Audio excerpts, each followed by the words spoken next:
Meow, my friends. Hold on to your whiskers because South Korea's political scene is more chaotic than a cat in a room full of laser pointers. Former President Yoon Suk Yeol has just been indicted on rebellion charges, and it's a tale so wild it makes your average K-drama look like a snooze fest. Let's rewind to December 3rd, 2024. Picture this.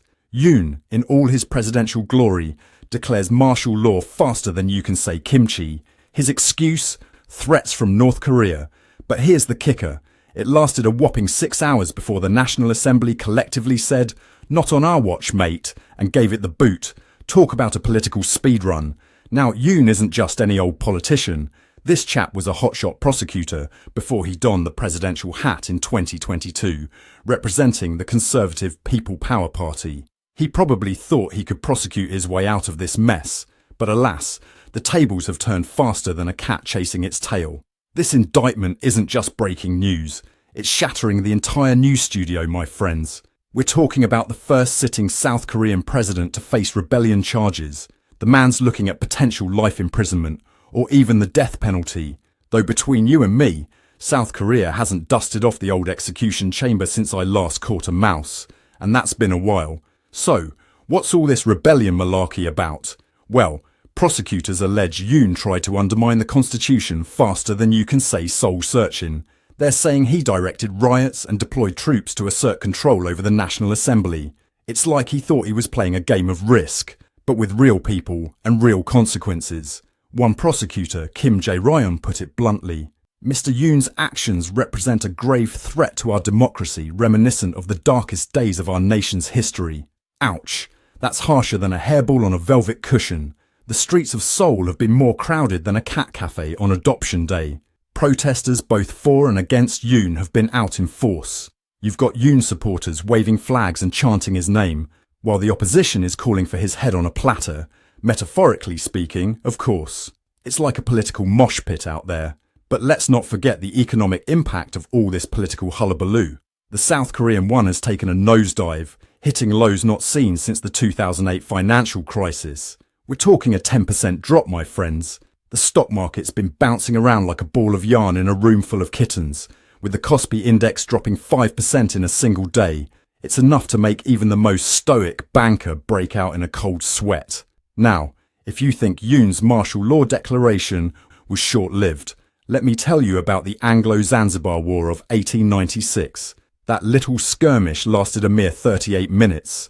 Still 32 minutes longer than Yoon managed to keep his martial law in place. At least he's setting records, eh?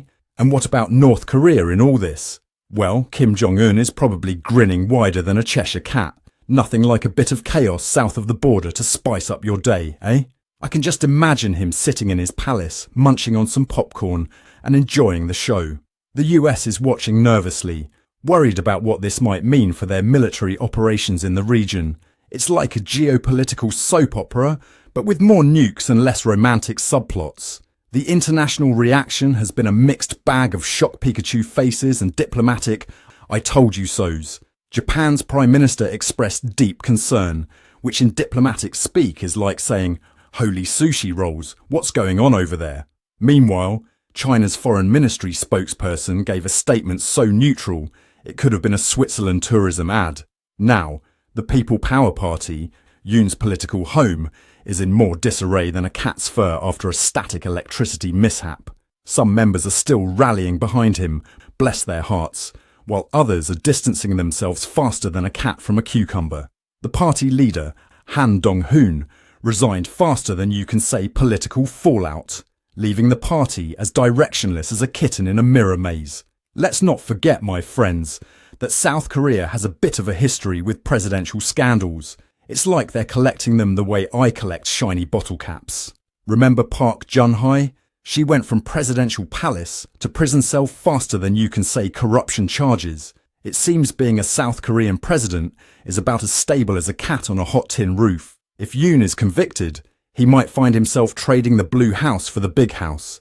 Maybe he'll open a martial arts studio specializing in martial law fu, or perhaps write a memoir, How to Lose a Country in 6 Hours or Less. The possibilities are endless.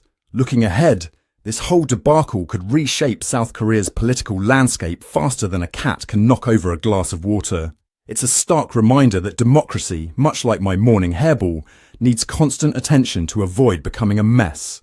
As for the legal process, Yoon's facing a trial that promises to be more dramatic than a cat's first encounter with a cucumber.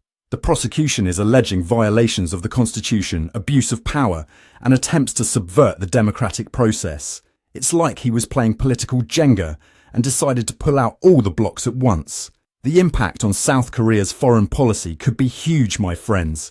Their carefully balanced relationships with the US and Japan might end up as wobbly as a cat on a skateboard.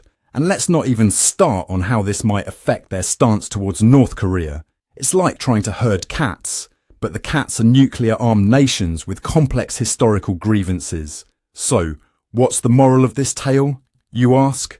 Well, it seems that in politics, as in life, what goes up must come down, sometimes with the speed and grace of a cat falling off a bookshelf. Today's leader could be tomorrow's cautionary tale, and power is about as permanent as a cat's interest in a new toy. Remember, my friends, in the world of politics, things can change faster than a cat's mood, so keep your eyes peeled and your wit sharp. And if you've enjoyed this rollercoaster of a news story, don't forget to smash that like button, leave a comment, and subscribe to Newscats faster than Yoon's martial law was rescinded. After all, where else are you going to get your daily dose of political pandemonium served with a side of feline finesse? We'll return shortly with more updates. I'm Ron de Parmesan, and this has been another Newscats special report.